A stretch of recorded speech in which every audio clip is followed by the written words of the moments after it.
Well, as you guys saw in the last video, Grandpa's truck is officially LS swapped. The 5.3 LS and the 4L80 transmission is in here. I touched up the spots on the firewall that we scratched up with the heads, getting it in. As you guys will recall, it was a battle getting this thing in there. Look how tight this thing is. Up against the firewall, on the driver's side, we got a ½ inch or less, probably less than a ½ inch actually. And then passenger side, we got about an inch, inch and a quarter probably. But this thing just barely fits in there. So we got the motor mounts loose still, the bolts and the motor mounts. In the last video, I was dumb and I made a stupid mistake. I was tired, I was over it, and I swore that there was nowhere to mount the transmission. Good news, found where the transmission mount is gonna go. So we've got our transmission cross membrane from S-10 handling we're gonna use. We're gonna install that thing, and then the real fun begins, man. Headers, starting to run, intake, really starting to see how the wiring's gonna line up, fuel lines. I mean, we're getting pretty darn close on this thing. So as I go underneath here, I'll show you what I meant. When I was putting this thing in, and granted it was a battle royale, so I wasn't paying a ton of attention, I thought that this plastic was at the very end of the tail shaft, which it is. And I saw that there was nowhere to mount the darn thing. Well, in here, I got to look in today, and right at the very end of the tail shaft, there feels to be a place to mount this. So I'm an idiot, thankfully, and I do believe there's somewhere to mount it. I think I can feel it. So let's get this plastic out of here, start getting this cross membrane in. So there we have it. There's our transmission mount right at the end of the tail shaft. So thank goodness, because I'm sitting here going, do I got to fabricate some kind of hoop around the tail shaft for this thing or what? So let's start putting our transmission mount together from the folks at S-10 handling and see if we can't get this thing mounted. From what I understand, the stock transmission angle in an S-10 is about 4 degrees or so. I'll try to use my phone to kind of get it close. We're probably gonna have to do a couple spacers in here. It's probably fairly close with the with just my cross member. I might have to do a couple washers, we'll see. All right, I'm working on the passenger side here on my transmission mount. I just had to mount this extended piece for the bracket. I just got the bolts loose. So 4 bolts through the frame here. And then I believe, if I'm understanding this thing correctly, this bracket mounts something like that to it. And then your cross member goes across, and then the other bracket is able to mount directly to the frame. This extension piece from the instructions, what they tell me, this is S-10 only, so the Blazer doesn't need it. I guess the Blazer frame must not cut in like the S-10 frame does here on the passenger side. So this is an extra bracket, so I'm gonna now mount this guy to it. So, and bolts obviously not tight, but just kind of get them snugged up. And then the passenger side will be pretty much mounted into place. The driver's side, they talked about grinding some of the plate off over there. We'll get to that in a second. So get this mounted up and I'll catch up with you. All right, I got updates. Passenger side mount is done. I was gonna use the stock transmission rubber mount here, but the kit suggests that I'm gonna need a taller one. They gave me a part number. So I'm gonna have to order that. The taller one also, instead of having the single stud, it's got a triple stud, which this cross member is actually set up for. It's got 3 holes in it. Let's see if we can get it here. So it's got these 3 holes. So I think I'm gonna get that with the 3 studs, just stronger, right? It's gonna be a lot of torque. We do some drag racing. This is an old mount anyway. So I think I'm gonna order that. And as far as the driver's side mount, working on that now, the kit talked about grinding this piece off right here on the inside of the frame because this plate sits angled kind of up like this. It doesn't sit flat. So I think in order to get it to sit flat, and this is what the kit says, I'm gonna have to grind this flat here. So I'm gonna grab a grinder and get going on that because at first I didn't really know what they meant, but then I got looking at this thing and it's kind of angled up like this. Hard to tell on video, but so I'm gonna get this grinder going, grind this flat, and then unfortunately we're at a stopping point, I think, until we can order this piece here. But we'll at least have the mounts done.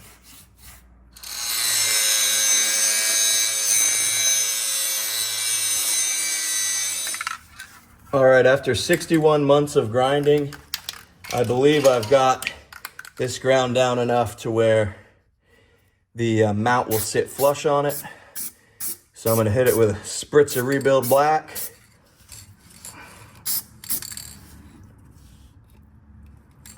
Great filming under here. Great angles for filming.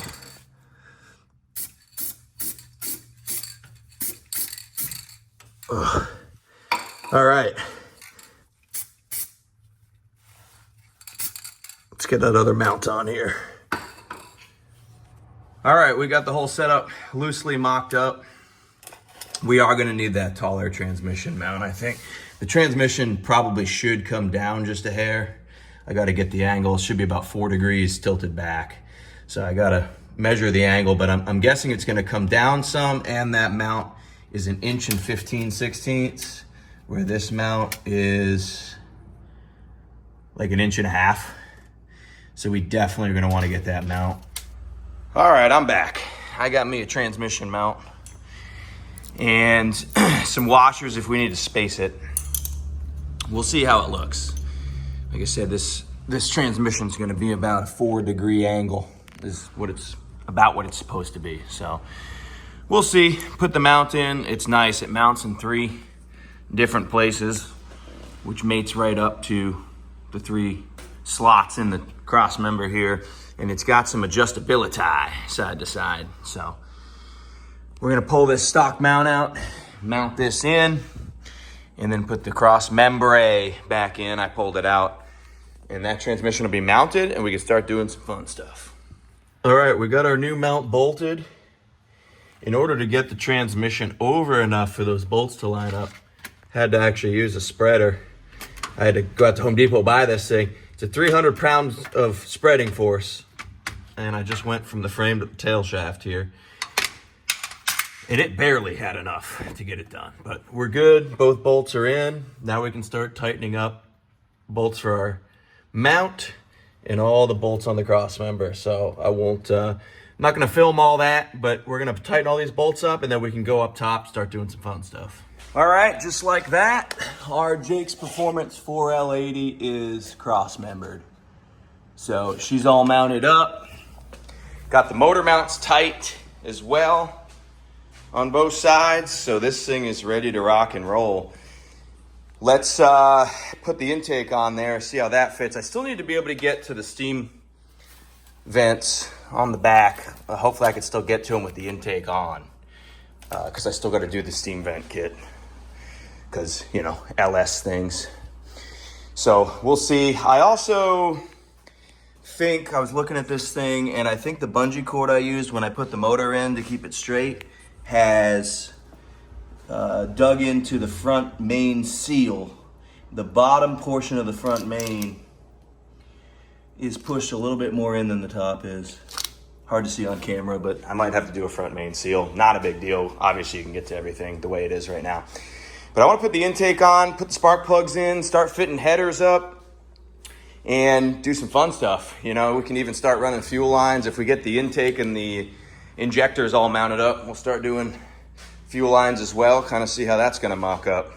Need to buy a steam vent kit. Also need to buy a starter and all the accessories, your water pump, alternator, power steering pump, all that good stuff. All right, let's get this pull plate off of here and go ahead and put the valley cover on.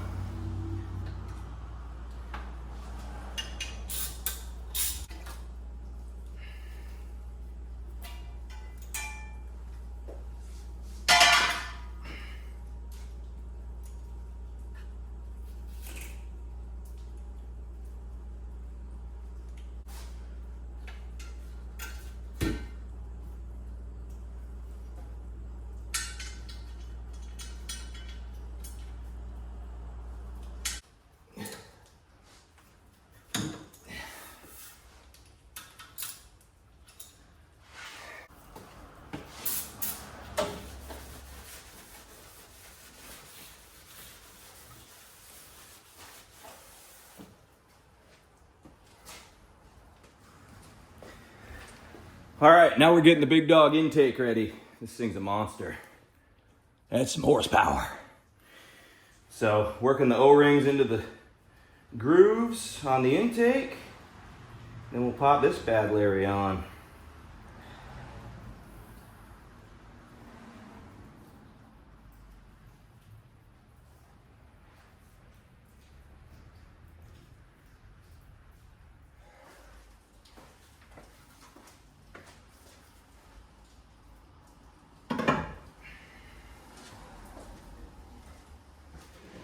Man, that is pretty sick. That thing's gonna be pulling some air. Heck yeah.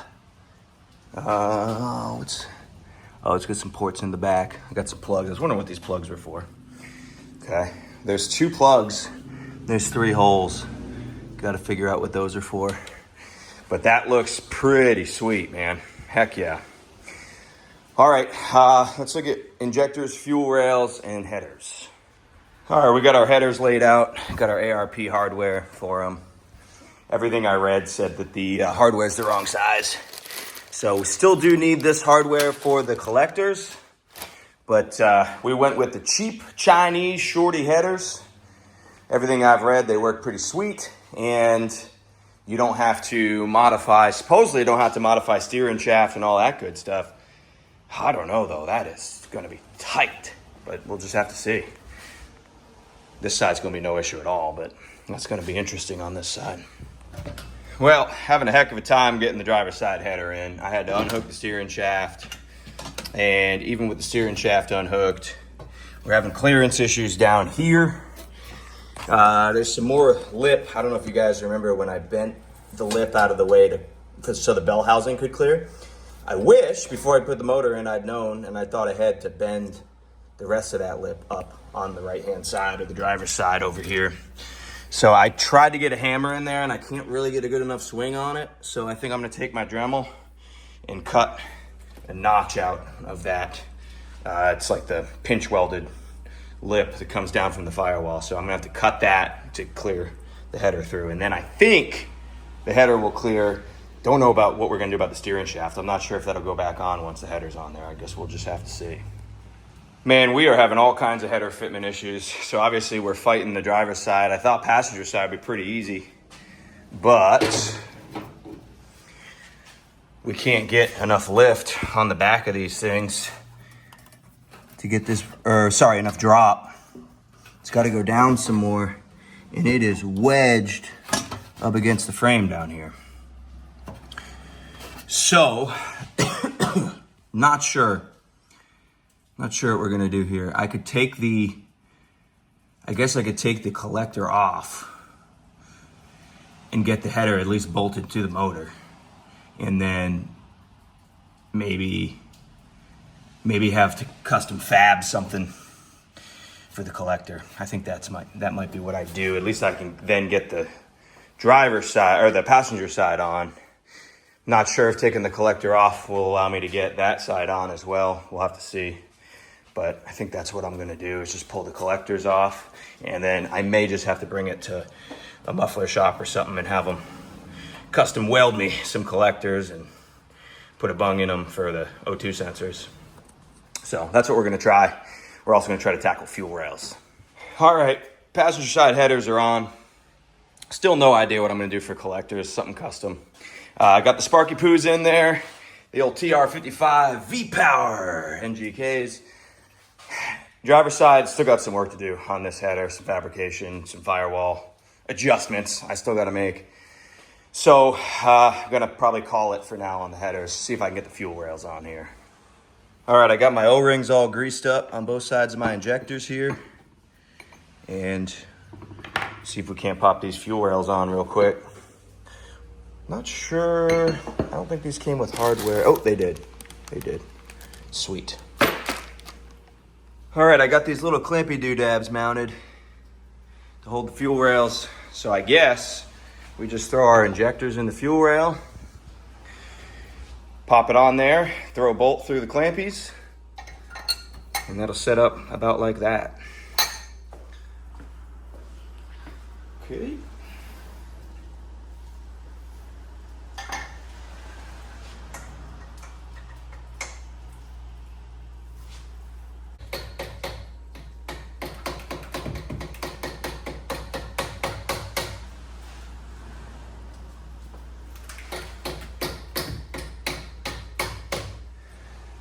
Well, we pretty much got it mounted, but I'm gonna have to actually pull the intake and bring that up a little bit to get the bolt in. It's either that or the valve cover, and I think the intake will be easier than the valve cover, so I can get the bolt in there. I don't have the angle.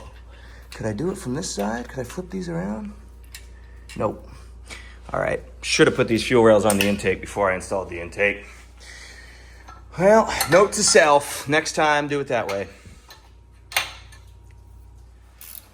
All right, working the last bolt here for my fuel rails, and we are gonna be in business. Got to put the crossover pipe on them.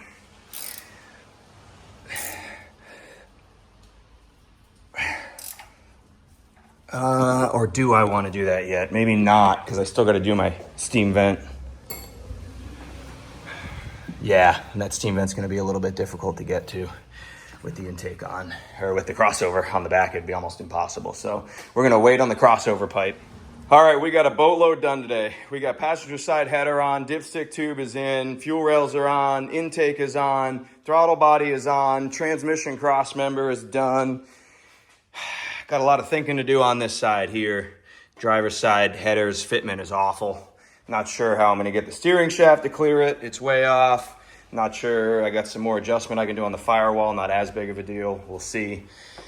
So we're gonna probably call it for today though, because I wanna get a video out to you guys tomorrow, which is Sunday, and I'm spent. I'm not gonna get anything else done this weekend. So gonna put the video out for you. We'll be doing some thinking on those headers, seeing how we're gonna tackle that. Next up, we can run all of our fuel lines because we've got our fuel rails on there. We can start wiring stuff up. This thing is really not that far away from firing up. Pretty cool. Those headers are probably the biggest issue we're running into right now. So gonna do some research, see what we come up with. We will see you guys very soon. Appreciate you guys watching. We'll see you on the next one.